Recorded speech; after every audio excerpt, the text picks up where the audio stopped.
minta kerjasama Datuk Yang di-Pertua. Terima kasih. Di kesempatan ini juga Takut bahas.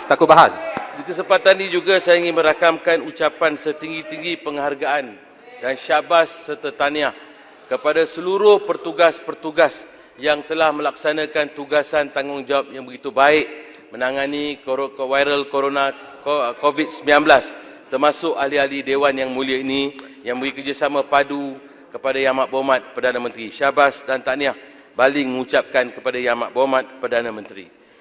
Datuk Yang di-Pertua, isu yang saya nak bahaskan hari ini adalah khususnya berkaitan dengan isu yang amat-amat dekat di hati rakyat keseluruhan, khususnya 9.3 juta pendeposit tabung haji.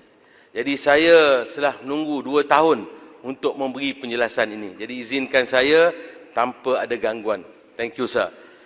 Datuk Yang di-Pertua, isu tabung haji ini sangat penting. Setelah saya telah dilantik sebagai pengurusi tabung haji pada 1 hari bulan Julai tahun 2013, saya bersama-sama pihak pengurusan tertinggi tabung haji pada ketika itu telah diamanahkan untuk menjaga rakyat Malaysia yang akan rakyat Malaysia yang berangkat ke Tanah Suci untuk ibadah, menjaga kebajikan mereka apabila mereka melangsungkan ibadah tabung haji, ibadah haji. Dan juga pengurusan tertinggi diamanahkan lebih berat lagi untuk meningkatkan kepentingan tabung haji sebagai institusi kewangan umat Islam, tetapi juga mengekalkan pulangan kompetitif terhadap pendeposit tabung haji.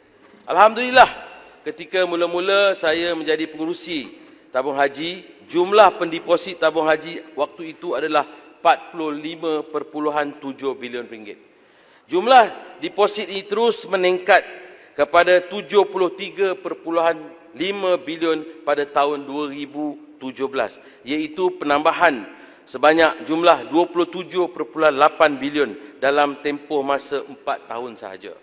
Berbanding dengan pencapaian Pakatan Harapan yang menyebabkan deposit turun sebanyak 5.1 bilion kepada angka 69 bilion, manakala bilangan pendeposit juga menurun sebanyak 500,000 orang apabila Kerajaan Pakatan Harapan mengambil alih tampuk kepimpinan pemerintahan. Datuk Yang di-Pertua, saya 2 tahun sejak 2018 sampailah ke hari ini masih lagi digelar sebagai penyamun, dipanggil perompak, malah dipanggil pencuri wang tabung haji. Dalam Dewan Yang Mulia ini pun ada rakan-rakan belah sana manggil saya pencuri duit tabung haji. Lebih dahsyat lagi, Datuk Yang di-Pertua, saya dituduh sebagai seorang Hindu masuk Islam. Mana mungkin menjadi pengurusi tabung haji. Dengan diberikan nama pula Kalimutu, Datuk Yang di-Pertua. Saya dimalukan sedemikian rupa, sedangkan sepanjang kami mengendalikan institusi kewangan ulung umat Islam ini, kami tidak pernah gagal walau sekali pun untuk membentangkan laporan kewangan tahunan pada setiap tahun. Contoh saya bawa, Datuk Yang di-Pertua, ini adalah tahun 2013, ini laporan 2014, ini laporan 2015, ini laporan 2016. Kita letakkan dalam Dewan Yang Mulia ini untuk semua rakan-rakan bijaksana ahli parlimen untuk melihat. Dan kalau kita tengok pada hari ini, kerajaan di bawah Pakatan Harapan yang dianggap telus, gagah, perkasa, transparansi, integriti dengan izin yang begitu tinggi, sampai hari ini tahun 2020, 2 tahun, tidak ada satu pun laporan daripada tabung haji dibentangkan kepada kita semua. Jadi ini persoalan saya. Di manakah laporan kewangan tahunan untuk 2018-2009? Jika tidak ada, bagaimana Kerajaan Pakatan Harapan yang bijaksana boleh membayar yang diterajui oleh Parit Bunta tergamak mengumumkan hibah sebelum prestasi mereka diaudit oleh Jabatan Audit Negara? Keperluan dan kewajipan menyediakan laporan tahunan penyata kewangan ini disebut dengan jelas di dalam Seksyen 5 dan 6 Akta Perbadanan, Akta Badan Berkanun, Akaun dan Laporan tahun 1980, Akta 240. Datuk Yang di-Pertua, Apa yang menyedihkan, laungan perompak, penyamun, pencuri tersebut berdasarkan kononnya, saya bersama pihak pengurusan tertinggi tabung haji dituduh melakukan perkara-perkara berikut. Nombor 1, tuduhan pertama, kami telah memberikan hibah kepada pendeposit tabung haji sedangkan liability adalah melebihi aset walaupun bank negara telah menegur perbuatan tersebut.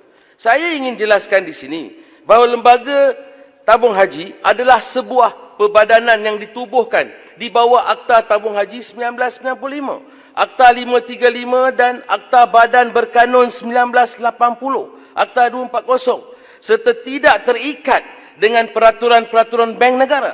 Kerana itu tabung haji boleh membayar dividen atau hibah tinggi berbanding dengan bank-bank lain di bawah bank negara. Maka pemberian hibah kepada pendeposit mestilah dibayar menurut Akta Tabung Haji 1995, Akta 535 dalam kurungan, Seksyen 22 kurungan 1. Di antara menyebut, lembaga boleh mengikut budi bicara mutlaknya menentukan pada bila-bila masa sama ada wajar untuk mengisytiharkan sesuatu jumlah wang sebagai untung boleh agih, iaitu hibah dengan kelulusan menteri. Seksyen 22 kurungan 3 dan Seksyen 22 kurungan 3 kurungan A pula di antara menyebut bahawa tiada untung boleh agih, iaitu hibah boleh diisytiharkan dalam mana-mana tahun melainkan jika pada akhir tahun aset kumpulan wang tidak kurang daripada jumlah liability kumpulan wang. Datuk Yang di-Pertua, kalau kita lihat pada muka surat 10, iaitu dalam Penyata Kewangan 2017, tabung haji, pihak berkuasa pengurusan telah melaporkan kerugian reserve lain-lain berjumlah 4.6 bilion. Kerugian ini adalah hasil daripada perbezaan harga kos equity saham yang dibeli dengan harga pasaran semasa pada tarikh laporan kewangan ini dibuat.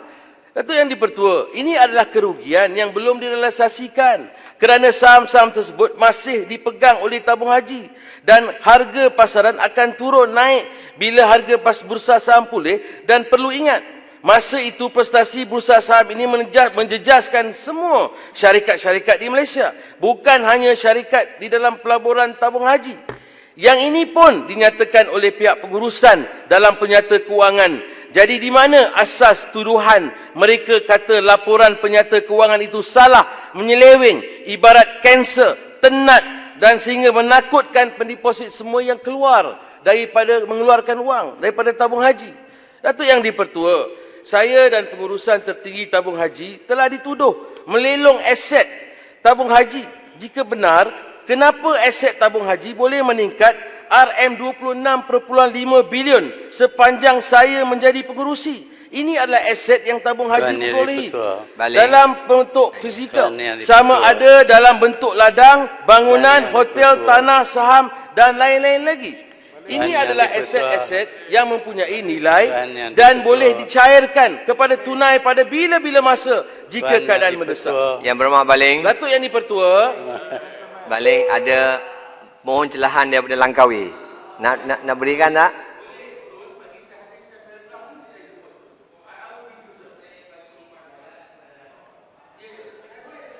I'm going to give it to you. Bagi saya habiskan paragraf ni. Saya habiskan ni, saya akan panggil. Saya boleh sekejap. Give me 2 minutes. Give me 2 minutes. Saya nak buat teguran sekarang. Ya, kejap. Saya bagi sekejap. Saya ada satu topik, lepas tu saya bagi saya tu. pun sekejap, Datuk ya. Yang di-Pertua, semasa saya menerajui tabung haji, terdapatnya jawatan kuasa panel pelaburan yang memantau pelaburan tabung haji, dan ahli jawatan kuasa panel pelaburan ini merupakan mereka yang sangat berkaliber, hebat, terulung. Jadi saya nak tanya kepada menteri yang ada, menteri baru sekarang ni, kena jawab. Saya nak tanya dia, kenapa, adakah mereka-mereka yang dipercayai oleh Yang Berhormat Langkawi sendiri yang diletakkan dalam panel pelaburan tabung haji, iaitu di antara mereka tidak lain tidak bukan Yang Berbahagia Datuk Nur Samsiah binti Yunus, Governor Bank Negara sekarang, Yang Berbahagia Tan Sri Wahid Omar, pengurusi bursa dan pengurusi lembaga pengarah UKM sekarang, Yang Berbahagia Datuk Mukzaini Abdul Wahab, waktu itu adalah pengarah urusan Shell, Ada juga yang berbahagia Datuk Abdul Rahman Ahmad yang hari ini mengambil alih kerjaya Menteri Kewangan menjadi mengurusi Ketua Pegawai Eksekutif Kumpulan CIMB. Lebih ramai lagi yang telah dilantik untuk menerajui panel. Apa yang dibuat oleh pihak tabung haji, pengurusan tertinggi tabung haji, keputusan pelaburan perlu diperakui oleh panel pelaburan ini. Sebelum kami membuat apa-apa keputusan, diperakui dan risk management, kami akan ikut apa yang disyorkan oleh iaitu panel pelaburan tadi. Tapi saya difahamkan pada hari ini Kerajaan Pakatan Harapan sudah tidak guna lagi panel pelaburan ini. Ya, Tun, silakan. Terima kasih. Sila Langkawi. Betul. Ahli yang berhormat akan berpeluang untuk menjelaskan segala-galanya di dalam mahkamah apabila ada tuduhan. Kita bukan mahkamah di sini. Penjelasan macam cerita dalam akhbar saja. Soalan YB Langkawi ni apa? Adakah cerak? What's your soalan? You wanted to ask me soalan. Macam Saya nak nak tahu. bagi tahu. Nah, soalan saya belum dituduh lagi. Untuk maklumat yang berhormat Langkawi, Berpeluang. saya tidak ada satu kes pun dituduh atas tabung haji sampai 2 tahun 2 bulan ni. Satu kes pun tidak ada. Go and check the facts, sir. Saya tidak ada tuduhan. Ini adalah yang disebut oleh Yang Berhormat Langkawi waktu duduk di sana. Tunjuk kat muka saya, itulah dia penyamun penjangat tabung haji ada sini. Saya berada di situ.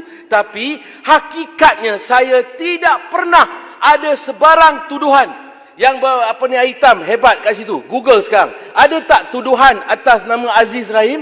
Simpan Renggam, Simpan Renggam. Hebat tu, Google sekarang. Ada tak satu tuduhan atas nama tabung haji? Silakan. Lepas tu bangkit. Jadi Tun, cukuplah saya nak sambung. Saya ada banyak penting lagi perkara yang saya nak sebut. Thank you, sir. Thank you. Jadi Datuk Yang di-Pertua, saya tak bagi laluan pada sesiapa lagi. Walau bagaimanapun pada hari ini, saya nak menyatakan, saya nak kupas beberapa perkara penting yang rakyat di luar sana perlu tahu. Parit Bunta menyebut bahawa Kerajaan Pakatan Harapan telah menyuntik 19.1 bilion ringgit ke dalam sebuah syarikat. Syarikat ini kononnya adalah MOF Incorporated yang mana properti bangunan tabung haji, hotel-hotel tabung haji, semuanya telah dijual kepada mereka, malah telah ditukar nama, saya difahamkan. Telah tukar nama, hotel-hotel semua ditukar nama. Hotel-hotel yang dijual, 4 hotel yang ada tabung haji jual kepada UJSB. Ada surat menteri meluluskan, menteri lama lah, meluluskan jual seluruh perabot, seluruh peti ais, seluruh dapur, katil, 4 hotel ni dengan harga RM10,000 sahaja. 4 hotel. Datuk Yang di-Pertua pergi beli cepat. Datuk Yang di-Pertua boleh buat 50 homestay dekat kawasan Datuk Yang di-Pertua. Pergi RM10,000. Punya murah mereka jual. Bukan sekadar itu. Yang menyedihkan, kononnya integriti terhebat Kerajaan Pakatan Harapan terdahulu. Hebat. Saya baru dapat hari ini dalam laporan SSM, syarikat ini paid up capital RM1 sahaja. RM1 dana urus harta jemaah Sdn Bhd. Paid up capital only RM1, sir. Dengan izin Allah. Bukan $1, RM1. Mana mungkin boleh menyelesaikan masalah 29 bilion. Dan setakat hari ini saya nak maklum kepada Datuk Yang di-Pertua, syarikat ini telah mengambil alih aset-aset ini sampai hari ini hanya membayar RM100 juta sahaja. Dan wahal RM10 juta telah ditukar nama, telah dipindah. Malah kalau Datuk Yang di-Pertua nak pergi Mekah tahun depan, pergi transit duduk di hotel mana-mana tabung haji, kena bayar sewa kepada UJSB. Itulah kepandaian, kehebatan Kerajaan Pakatan Harapan terdahulu. Kononnya telus. Dan saya nak menyatakan di sini, tadi Yang Berhormat Langkawi sebut, kerajaan baru di bawah kepimpinan Perdana Menteri buang orang-orang pandai, cerdik pandai. Ini kenapa pergi buang semua panel pelabur-pelabur yang pandai-pandai ini di tabung haji? Kenapa ditutup panel pelabur ni? Ini di antara perkara yang harus dijawab.